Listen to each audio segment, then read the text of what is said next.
Hey, RetconRaider here. With the end of the Phoenix Point crowdfunding campaign on Fig, Snapshot Games has also finished releasing the final pieces of official Phoenix Point fiction on their main website. There are at least 2 more stories planned, but those will be exclusive to the Phoenix Point novella that comes with certain versions of the game. But until then, there are still 7 other short stories for me to take a look at. So let's get started, shall we? First, we have a fairly short and simple one, Hanamaru Sushi by Chris Fellows. This short story takes place in the Hanamaru Sushi restaurant and covers the brief moment of horror when a sushi chef discovers that the freshly caught fish and shrimp in his kitchen are mutating right before his eyes. He kills the mutant seafood in a moment of panic, upsetting the customers and prompting his manager to close the restaurant early. Although rather short, there are some noteworthy details in this story. First, the Hanamaru Sushi restaurant mentioned in the story is likely the one in California, which makes sense given that California is a predominantly coastal region. Although no specific date is given for the story, it seems to take place around the time that mutated sea life is just starting to reach the mainlands, which would put it sometime in the 2020s, after the PandoraVirus was first discovered in 2022, but likely before the infamous Big Egg incident in 2027. All in all, the story does a good job of establishing some of the early confusion and panic that the PandoraVirus caused as it first began spreading into our oceans. This is a recurring theme throughout most of the more recent stories. Speaking of which, next we have Launch Codes by Alan Stroud. This story is set in 2032, after the clouds of mist have begun rising from the ocean. It focuses on a man named Ravi Chaudhry, a computer engineer who is involved with India's nuclear program, designing and maintaining the control network for their missile deterrent system. With tensions rising as the world's nations struggle to understand the strange mists, the Indian government orders a preemptive nuclear strike after coming to the erroneous conclusion that the mist is a biological weapon deployed by Pakistan. The strike is only averted by the timely intervention of a Phoenix Point operative named Abayomi, who convinces Ravi to disable the computers that control the missiles. Ravi and his family are subsequently evacuated by another Phoenix Point operative named Akemi to help him avoid any potential reprisal from the Indian government. Again, this story helps us get an idea of how the world coped with the early years of the PandoraVirus outbreak. Given that this story takes place in 2032, it would be after the first mutant attacks, such as the Big Egg incident, but before the mist had begun spreading into the mainland areas. This story is also particularly interesting because it gives us some more information about the Phoenix Project. We already knew that the Phoenix Project was marginalized in 1986, when the United States withdrew their funding, and then they were revealed to the public in the 2020s, at which point the United Nations supposedly shut them down entirely. But this story seems to indicate that despite those setbacks, the organization was still both active and surprisingly effective in 2032, by which point it had successfully returned to operating from the shadows. It's also worth noting that, based on Abayomi's dialogue, this aborted launch in India is just one of several potential nuclear disasters that their operatives had to prevent. The Phoenix Project was working hard to stop panicking governments from compounding the problems already posed by the PandoraVirus. But unfortunately, as implied in some of the later stories, they were ultimately unable to prevent the outbreak of World War III. One final thing worth noting is that it is heavily implied that while the Phoenix Project was actively focused on disabling launch systems to prevent the deployment of nuclear weapons in the 2030s, they retained a device that would let them restore some of those launch systems if they later decided that they needed those missiles again. This may end up playing into the main game's story, perhaps leading into one of the game's potential endings. Next, we have The Second Step by Jonas Karatzis. Again, this story seems to be set in or around the 2030s, after the mist has begun engulfing the world's oceans. It follows a reporter who has traveled to an independent lab in Moscow to interview two scientists who have spearheaded a controversial research effort into understanding the microbial mist. The two scientists, a Russian couple named Nikolai and Stanislav, explain how frustrated they had become with watching the world's governments refusing to work together against the PandoraVirus. That spurred them to start a crowdfunding project to fund their own research, with the promise that they would publicly release all of their results for the greater good. They quickly attracted both funding and sympathetic researchers who shared their vision and general anarchist and Marxist political leanings. But while their research did gather results, it also quickly began attracting controversy. Governments condemned them for making use of leaked information, and activist groups condemned them for fighting nature or playing God. The story concludes after the lab is attacked by an eco-terrorist group. The attack badly injures Stanislav, blinds Nikolai, and kills two other members of the research team, effectively putting their research efforts on indefinite hold. This story is rather compelling and gives us several interesting details about the setting to mull over. First, the research group headed up by Nikolai and Stanislav is called the Firebird Initiative, which they admit is an inside joke made in reference to the now-defunct Phoenix Project. This confirms what was already implied in Semper Fidelis and launch codes, that the Phoenix Project was supposedly shut down after it was revealed to the public in the 2020s. In addition, at one point in the story, the scientists talk about some of the other groups that had contacted them about their research. They mentioned that Vanadium Inc., the group that would one day evolve into New Jericho, had offered to purchase their research. They also mentioned that they had been contacted by a crazy religious group, almost certainly the disciples of Anu, who had wanted to know how they could control the virus to achieve transcendence. They even mentioned that they received a large amount of funding in the form of cryptocurrency, which Nikolai believes came from the Phoenix Project itself, which would fit the narrative established in launch codes, where the Phoenix Project continued to operate under a renewed veil of secrecy. Interestingly, that would indicate that 3 of the game's 4 main human factions all expressed interest in the Firebird Initiative's research. By simple process of elimination, that would heavily imply that the Firebird Initiative itself is what eventually evolved into the last of the human-led factions, the Sanhedrion. But we'll get back to that in a moment. As one final note, this story also continues to build on the impending World War III subplot, this time by making mention of the growing tensions between America and China, as both nations begin fielding armadas along the perimeter of the mist, while simultaneously condemning each other for doing so. Next we have Soul Stealing, a rather ghoulish story from Alan Stroud, but one that potentially gives us invaluable insight into one of the potential mutant enemies in Phoenix Point. This story follows a novelist named Jim who has traveled to Balchik, Romania, in hopes of finding inspiration for his latest mystery novel. While exploring the ruins around Queen Marie's palace, he comes upon a beautiful but filthy woman dressed in a maid's uniform, and snaps a candid picture of her. She attempts to warn him away from the ruins, saying that they were built by the Matriarch, an ancestor of the Master. Jim ignores her warnings, continuing to explore the ruins, which eventually brings him to a strange well. Peering into the well, he spies a creature hidden in the darkness while he is taking another picture. Disturbed by what he saw, he returns to his hotel and attempts to research the ruins, but finds nothing concrete. While reviewing his photos, he sees no sign of the creature in the well, but he is horrified to discover that the candid picture he took of the woman shows her holding what appears to be a human heart. That night, he is visited by the Matriarch, an impossibly tall creature with a human-like face, a mouthful of fangs, and powerful clawed limbs.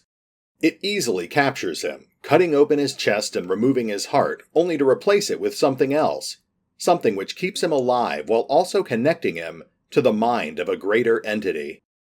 The story concludes with Jim waking the next day with gaping wounds and no memories of who he used to be. He somehow knows that he should not be alive, but that the thing growing inside of him is now using him as a living incubator. It's only now that Jim realizes what the woman he encountered by the ruins had been doing. The heart she had been holding was likely her own, and he had now suffered the same fate that she had. This story is rather gruesome, but also fits neatly with the narrative established in Fragments of Knowing, another story by Alan Stroud. That story told us about a man named Paul Hatchell, who also awoke in a hotel with no memories, and a strange connection to some greater entity, which runs parallel to Jim's experiences in this story. The main difference is that, in this case, we actually get a glimpse of the process, and the creature that performed it. The fact that the matriarch implanted some sort of parasitic or symbiotic creature inside of Jim plays into some of the other promotional material we've already seen, such as the concept art of the Mist Stalker. Julian Gollop has previously stated that the game will have a creature similar to the chrysalid from the original XCOM, creatures that implanted eggs into human bodies, turning them into zombie-like incubators.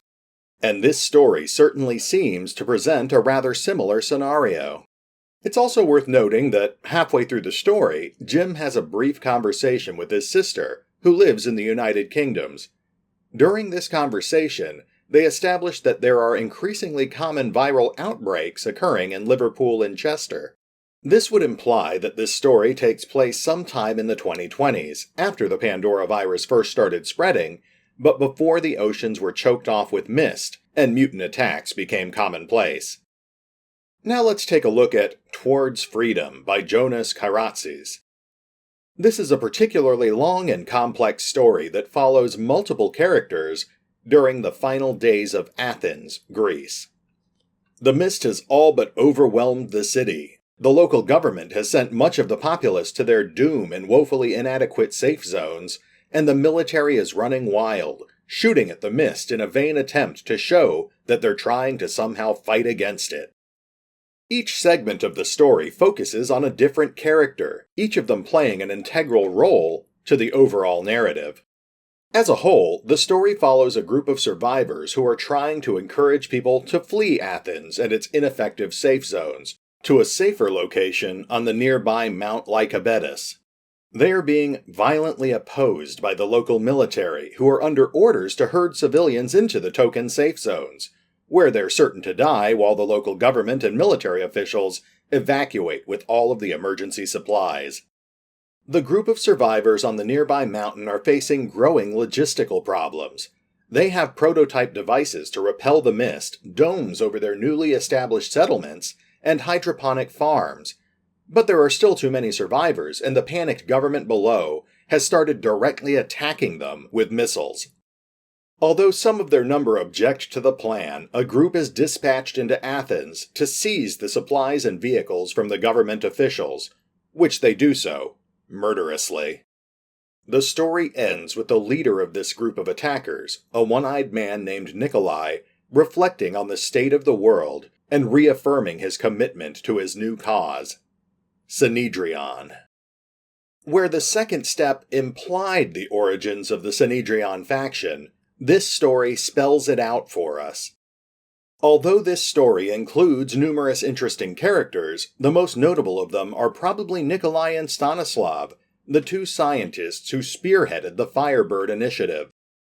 The story also introduces several other characters involved in the foundation of Synedrion, such as Athena, Mitsos, Abdul, Zara, and Kevin, some or all of whom are likely to appear as members of the assemblies that lead the Synedrion faction in the final game.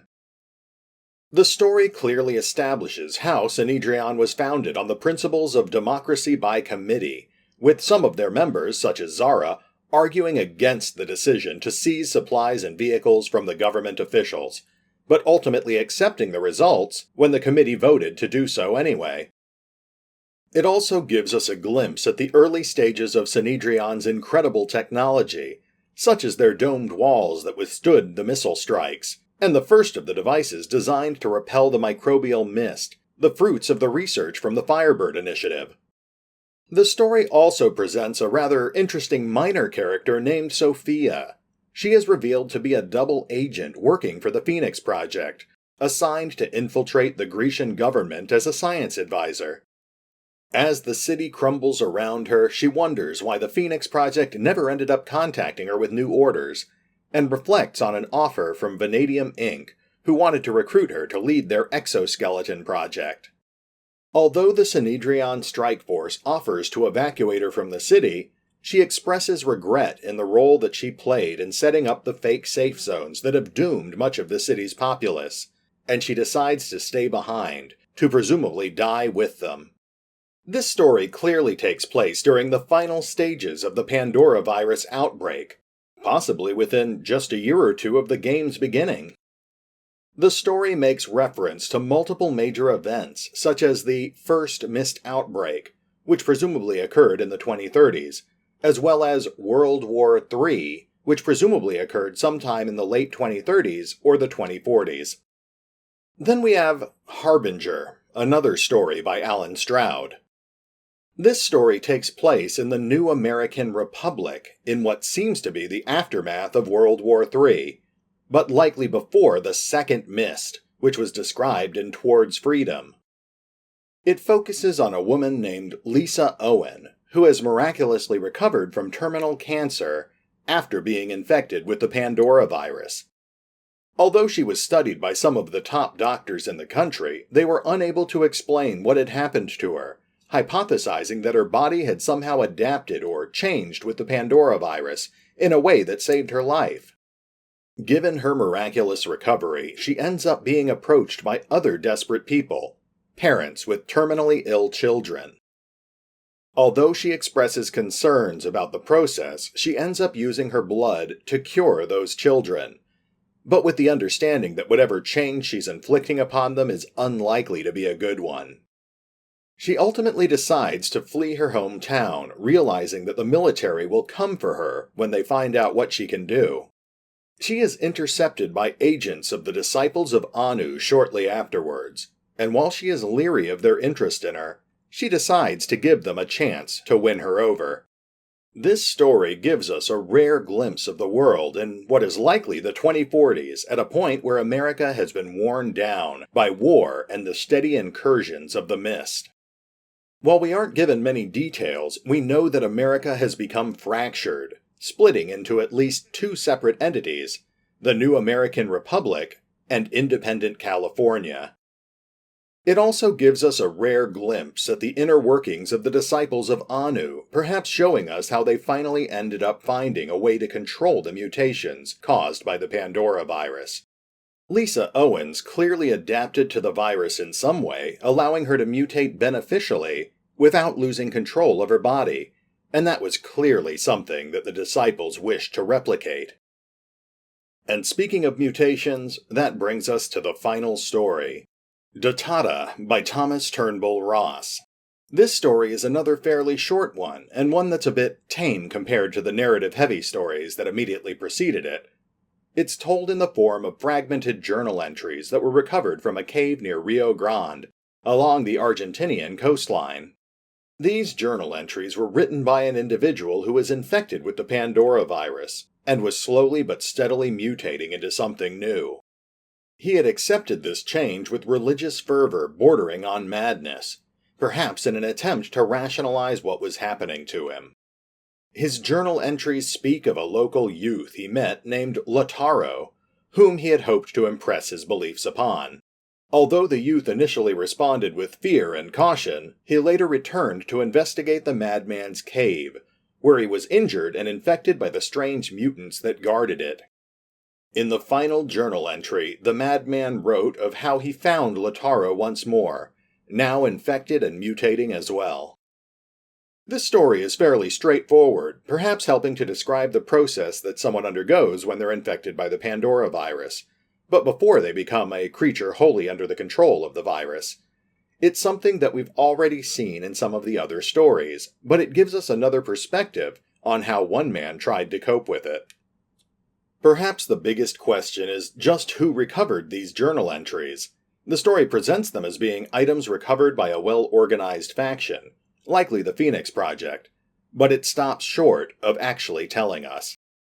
And that brings us up to date with the latest official fiction for the Phoenix Point setting. It's interesting to note that pretty much every one of these recent stories helps to fill in gaps in the timeline between the discovery of the PandoraVirus in 2022 and the beginning of the game in 2057. It helps to paint a much more complete picture of how the world got into its current sorry state. Now, I would like to revisit the earlier stories to perhaps craft an overarching timeline and revisit some of the theories from my past videos. But I think this video has already run long enough. Maybe next time. But for now, this is RetconRaider, signing off. Thanks for listening. Oh, and remember, although I do love talking about Phoenix Point, you can find out all the latest news by visiting the official website and the crowdfunding page on Fig. Links are in the description.